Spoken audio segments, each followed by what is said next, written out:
India की number 1 choice Bharat matrimony.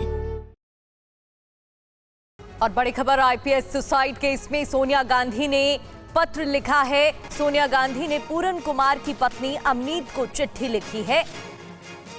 लिखा है कि मुश्किल घड़ी में पूरे परिवार को हार्दिक संवेदनाएं। आगे लिखा कि हुक्मरानों का पूर्वाग्रह बड़े अधिकारी को न्याय से वंचित रखता है। तो ये पत्र की तस्वीरें भी आप देख लें।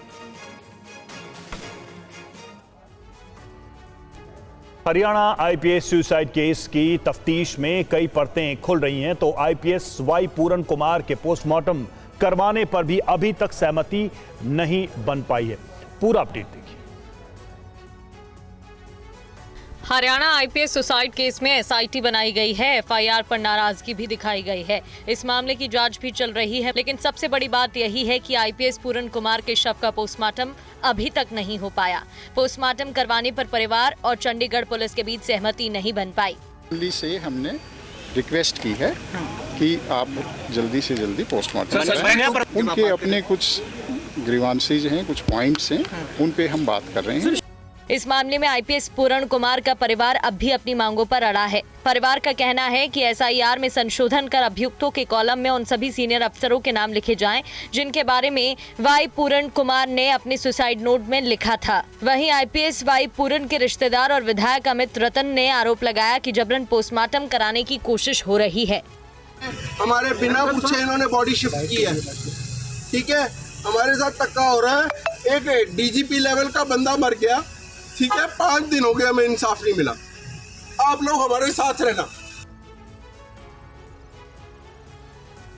और इस बीच हरियाणा आईपीएस सुसाइड केस में सियासत भी जमकर हो रही है, तो पोस्टमार्टम पर भी सहमति बनाने की कोशिशें जारी है। उनकी आईएएस अफसर पत्नी अमनीत पी कुमार के सरकारी आवास की सुरक्षा भी बढ़ाई गई है। मोहित मल्होत्रा की आप रिपोर्ट देखिए। के सीनियर आईपीएस वाई पूरन कुमार के सुसाइड को 5 दिन का वक्त हो चुका है, लेकिन अब तक परिवार ने उनका पोस्टमार्टम करवाने की सहमति नहीं दी है।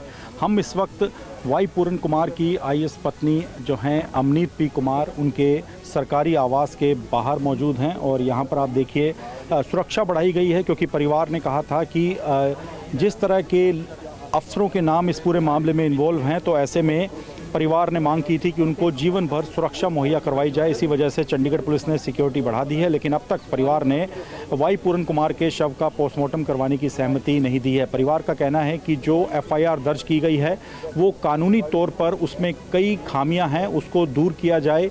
जो आरोपियों का कॉलम होता है एफआईआर के अंदर, उसके अंदर उन सभी अफसरों के नाम लिखे जाएं जिनको लेकर वाई पूरन कुमार ने अपने सुसाइड नोट में आरोप लगाए हैं। इसी वजह से पूरा मामला फंसा हुआ है। हालांकि चंडीगढ़ के डीजीपी सागरप्रीत हुड्डा परिवार से मिलकर गए हैं। इसके अलावा हरियाणा सरकार के कुछ मंत्री भी लगातार परिवार के संपर्क में हैं। आगे बढ़ते हैं। समाजवादी पार्टी के राष्ट्रीय अध्यक्ष अखिलेश यादव का आधिकारिक फेसबुक अकाउंट शुक्रवार शाम को फेसबुक की पॉलिसी के तहत ब्लॉक कर दिया गया। समाजवादी पार्टी ने इसे सरकार की साजिश करार दिया, जबकि सरकार ने कहा कि ये फेसबुक की आंतरिक कार्रवाई है। समाजवादी पार्टी के अध्यक्ष और पूर्व मुख्यमंत्री अखिलेश यादव का आधिकारिक फेसबुक अकाउंट शुक्रवार शाम को ब्लॉक कर दिया गया, जिसके बाद सियासी हलचल मच गई। समाजवादी पार्टी ने आरोप लगाया कि ये केंद्र और राज्य की बीजेपी सरकार की साजिश है, जबकि केंद्रीय सूचना प्रसारण मंत्री अश्विनी वैष्णव ने साफ किया कि ये कार्रवाई फेसबुक की ओर से की गई है। सरकार का इससे कोई लेना देना नहीं है। हालांकि आज सुबह फेसबुक ने उनके पेज को अनब्लॉक कर दिया। अखिलेश जी का फेसबुक अकाउंट में वो एक्शन फेसबुक ने लिया है, गवर्नमेंट का उसमें कोई एक्शन नहीं है। उनके अकाउंट पे कोई एक बहुत ही अब्यूजिव पोस्ट लगा हुआ था, जिसके कारण फेसबुक ने अपनी जो उनकी खुद की पॉलिसी होती है उसके तहत उन्होंने एक्शन लिया। उसमें सरकार का कोई रोल नहीं है। अखिलेश यादव का फेसबुक पेज पर 80 लाख से ज्यादा फॉलोअर्स हैं। शुक्रवार शाम करीब 6 बजे के आसपास ब्लॉक कर दिया गया था। बताया गया है कि फेसबुक ने एक कदम एक हिंसक और अश्लील पोस्ट को लेकर उठाया है।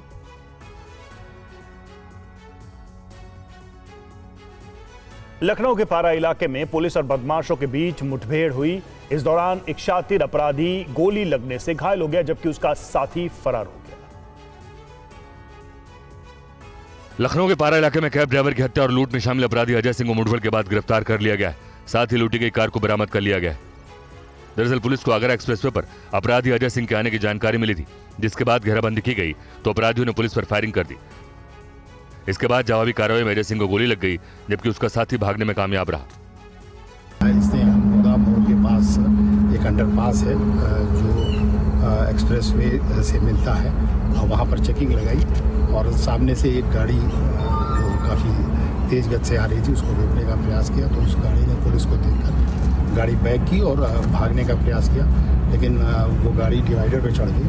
तो उसमें से जो ड्राइवर था वो फायर करके उतर के भाग गया और दूसरे ने पुलिस पार्टी पर फायर किया, और जिससे कि पुलिस ने भी आत्मरक्षार्थ फायर किया, जिससे उसको गोली लगने से घायल हुआ और उसको नज़दीक के अस्पताल में भेजा गया है।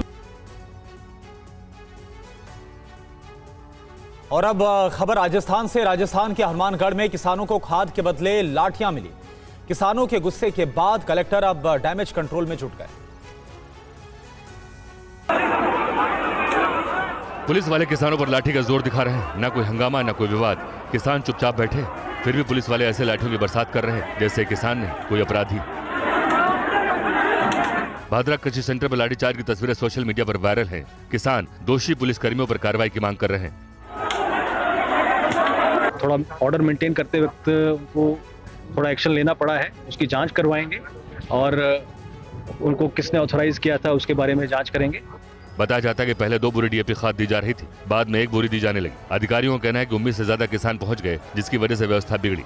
बुरी बात है जहाँ किसान डीएपी लेने के लिए आए और उसको डीएपी की जगह लाठियां मिली, ये सब कृषि विभाग की नाकामियां है। थोड़ी देर पहले एक महिला का हाथ टूट गया, कई किसान है जिनके चोटें भी आई है, छोटी मोटी लाठीचार्ज भी हुआ है।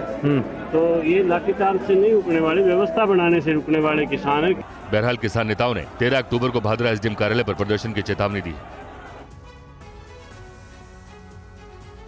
राजस्थान एटीएस ने सुरक्षा कर्मियों की भर्ती में बड़े पैमाने पर फर्जीवाड़े को उजागर किया है। पकड़े गए लोग फर्जी दस्तावेजों के सहारे सुरक्षा कर्मी के रूप में नौकरी कर रहे थे।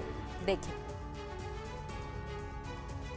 राजस्थान के जयपुर में एटीएस ने सेना के नाम पर हो रहे फर्जीवाड़े का पर्दाफाश किया है। वीडियो में दिख रहे लोग राजस्थान में भारतीय सेना के पूर्व सैनिक बनकर अलग अलग सुरक्षा एजेंसियों में सिक्योरिटी गार्ड का काम करते थे। राजस्थान एटीएस ने 28 व्यक्तियों को गिरफ्तार किया है। एटीएस की जांच में पाया गया कि इनकी नियुक्ति सुरक्षा एजेंसियों के जरिए की गई थी और सभी के दस्तावेज पूरी तरह फर्जी थे। वो कभी भारतीय सेना में नहीं रहे, उनका सेना से दूर दूर तक कोई लेना देना नहीं है।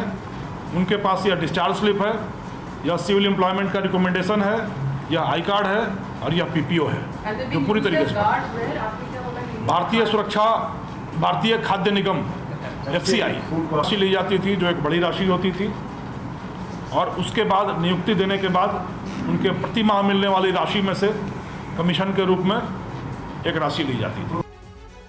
पकड़े गए सभी अभियुक्त फर्जी दस्तावेजों के जरिए भारतीय खाद्य निगम यानी FCI में सुरक्षा कर्मी के रूप में अलग अलग जिलों में काम कर रहे थे। इंडिया की नंबर 1 चॉइस भारत मैट्रिमनी।